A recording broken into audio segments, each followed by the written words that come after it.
एक कहावत है ना, कहते हैं ना, बहती गंगा में हाथ धोना। चाइना कुछ वैसा ही करना चाहता है और चाइना ने इस काम के लिए ब्रिक्स के एक बेहद खास मेंबर को अपने साथ भी मिला लिया है। और वो देश कौन है जानेंगे। वहीं दूसरी तरफ चाइना का खेल पूरी तरीके से बिगाड़ दिया है रूस ने, ये कह के कि हम भारत के साथ अपने संबंधों पर किसी भी तरीके से चाइना का प्रभाव नहीं पड़ने देंगे। यानी चाइना अगर ये सोच रहा है कि चाइना जो जो कहेगा वो हम भारत के ऊपर कर देंगे, ऐसा नहीं हो। जानेंगे क्या चल रहा है। इस वक्त ब्रिक्स के एनएसए की बैठक हो रही है और चाइना के वांग यी पहुंचे हैं, पर इन सब के बीच में ये जो बैठक है साधारण सी दिखने वाली बैठक साधारण नहीं है। कुछ बड़ा प्लान कर रहा है चाइना और मौके पर हाथ धोना चाह रहा है। जानेंगे क्या कुछ चल रहा है। जियोपॉलिटिक्स में बहुत सारी चीजें चल रही है, हमेशा की तरह जानने को मिलेगा बहुत कुछ। आइए जानते हैं इन खबरों को विस्तार से। ईरान युद्ध ने न सिर्फ ईरान को जीत दिलाई है बल्कि चाइना के मंसूबों को भी पूरा करना शुरू कर दिया है और चाइना इस मौके को छोड़ना नहीं चाहता है। डोनाल्ड ट्रंप का प्लान बहुत अच्छा था लेकिन डोनाल्ड ट्रंप उसे सही तरीके से कर नहीं पाए और ईरान उनके लिए एक बहुत बड़ी जटिलता बन गई, एक जटिल कार्यक्रम बन गया। जो सोचा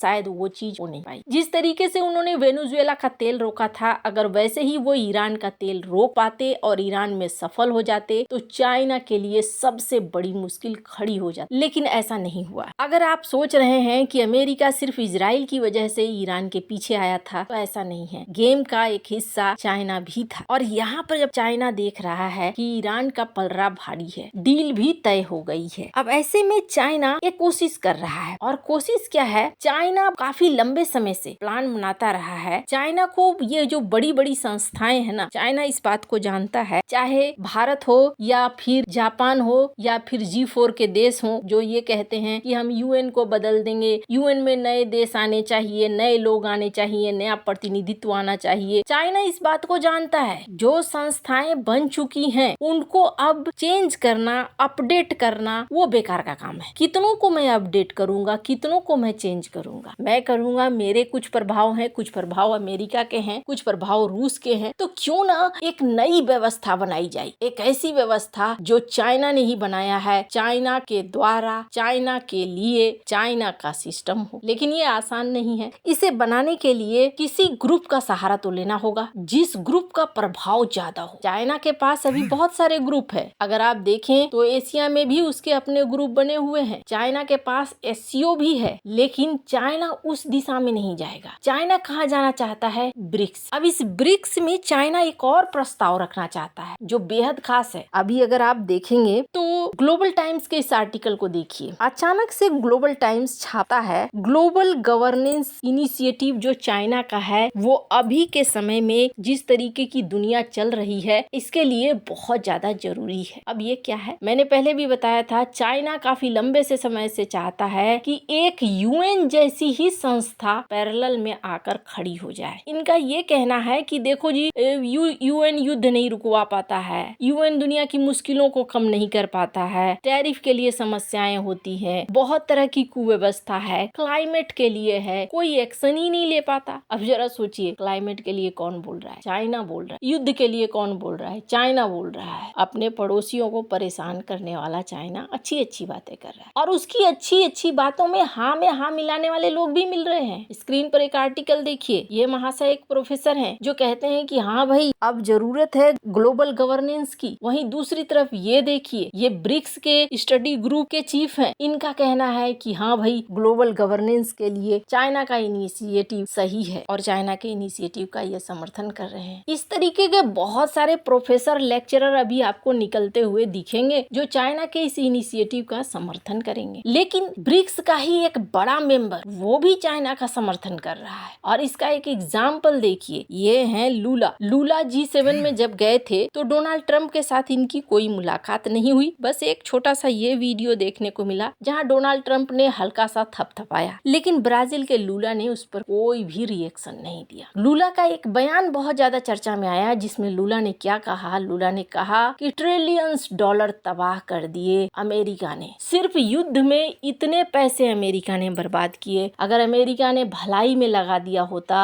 अफ्रीकी देशों, कमतर देशों के, तो उनका जीवन यापन बदल जाता, लेकिन अमेरिका ने ऐसा नहीं किया। एक माहौल सा बनना शुरू हुआ है। इसी माहौल में ब्रिक्स की बैठक हो रही है भारत के अंदर, जहां वांगी भी पहुंचे हैं। NSA लेवल की बैठक है और ये भी देखने को मिल रहा है कि ईरान के तरफ से भी प्रतिनिधि पहुंचे हैं और यहाँ उनका स्वागत भी किया गया है। मीटिंग अभी चल ही रही है, मीटिंग के रिजल्ट आने बाकी हैं, जिसमें कहा जा रहा है जाहिर तौर पर साइबर सिक्योरिटी को लेकर बात होगी, क्षेत्रीय सुरक्षा को लेकर बातचीत होगी, सप्लाई चेन को लेकर बातचीत होगी। तो ये सारी बातचीत होगी, लेकिन चाइना का बड़ा मकसद है ब्रिक्स के जरिए ही ग्लोबल गवर्नेंस इनिशिएटिव को शुरू करना। ब्रिक्स के जरिए क्यों? दुनिया का आधी से ज्यादा आबादी जिन देशों के पास हो, अगर वहां से ही ये इनिशिएटिव शुरू होता है तो इससे अच्छा और क्या हो सकता है। इससे चाइना के मंसूबों को ठीक ठाक पानी और खाद मिल जाएगा। लेकिन क्या ये सब कुछ इतना आसान है? इन सब के लिए एक ही रोड़ा है और वो रोड़ा है भारत। भारत इसलिए रोड़ा है क्योंकि भारत बढ़ती हुई इकोनॉमी भी है और बढ़ता हुआ बाजार भी है। बाकी अगर ब्रिक्स देशों की बात करें तो चाइना के लिए आसान है। अफ्रीका में डोनाल्ड ट्रंप ने अफ्रीका के राष्ट्रपति के साथ जैसा किया, यहाँ तक कि G7 में फ्रांस ने न्योता भी दे दिया था अफ्रीका के राष्ट्रपति को, लेकिन साउथ अफ्रीका के राष्ट्रपति को यहाँ पर कहा जाता है अमेरिका के दबाव पर फ्रांस को ना कहना पड़ा। अफ्रीका के साथ रिश्ते इनके खराब हो रहे हैं, तो वहीं चाइना क्या कहता है? दिमाग कितना तेज तरीके से लगाता है। चाइना ये कहता है कि अफ्रीका को भी प्रतिनिधित्व मिलना चाहिए, UN से लेकर हर जगह पर उन्हें क्यों नहीं मिलता है प्रतिनिधित्व। ये हो गया तरीका अपने पाले में लाने का। पर भारत इस चीज को समझता है कि पूरा कंट्रोल अगर किसी तरीके से चाइना के हाथ में चला जाता है तो शायद ये अमेरिका से भी आगे निकल जाए। और इस चीज को लेकर अगर उसका कोई साथ दे रहा है, भले ही बहुत खुलकर नहीं लेकिन कुछ बातों को खुलकर कह रहा है, तो वो है रूस। रूस ने बिल्कुल खुले शब्दों में इस बात को कहा है। सर्गेई लावारोव का एक बयान आया है, जिस बयान में उन्होंने कहा कि चाइना के साथ जो हमारे रिश्ते हैं, उन रिश्तों का प्रभाव भारत के ऊपर नहीं पड़ेगा। यानी चाइना अगर कुछ ऐसा चाहता है कि हम भारत के खिलाफ करें तो हम बिल्कुल ऐसा नहीं करेंगे। और रूस जो कह रहा है वो इसलिए भी सही माना जाएगा क्योंकि रूस भी इस चीज को जानता है, चाइना के हाथ में जिस दिन पूरी कमान आ गई या पूरी ताकत आ गई, उस दिन रूस के कई इलाके भी हैं चाइना के नजर में। वैसे रूस का ये स्टेटमेंट बहुत ज्यादा जरूरी भी था और ऐसा नहीं है, रूस बहुत सारे काम भी कर रहा है, सिर्फ स्टेटमेंट नहीं है। ब्रह्मोस का छोटा वर्जन भी बना रहा है, हाइपरसोनिक वर्जन के मिसाइल्स भी बना रहे हैं और चाइना इस चीज को जानता है कि ब्रह्मोस के खरीदार साउथ चाइना सी में ज्यादा हो रहे हैं। आपको क्या लगता है, रूस और भारत कितनी दूरी तक एक दूसरे के साथ आ सकते हैं? कमेंट कर अपनी राय जरूर बताएं। जल्द मिलते हैं अगले वीडियो में नई खबर के साथ।